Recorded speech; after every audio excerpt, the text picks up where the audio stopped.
Kusoo dhawaada Somali News.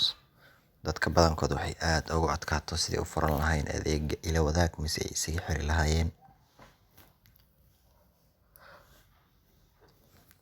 Maanta waxaan idiin soo gudbin doonaa habka aad ila wadaag isaga xiri karto mise u furan karto. Haddii aad ku cusubto janaalkeen, subscribe inoo saar si aan ugu dhiirigelin ay noogu noqoto adiguna aan kula wadaagno wax waliba horumar ku cusub.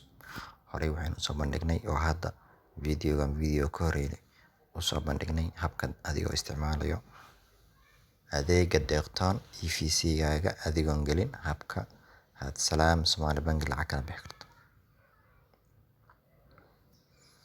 xidig 111 fargees ayaad leedahay.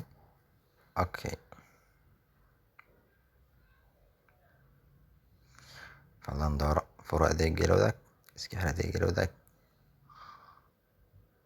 Anigu waxaan leeyahay furo.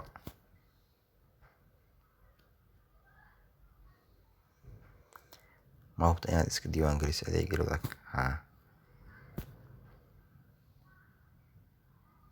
Waad ku mahadsantahay, waad ku guuleysatay. Sidoo kale haddii aan dhaho more mise aan dhaho 99 maxaa ii soo baxay? Isagana aynu fiirino 99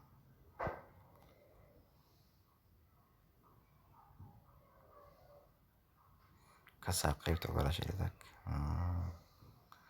Sax waaye. Haddii aad ku cusubto janaalkeena, subscribe-kii aad naga ilowday hadda inoo saar.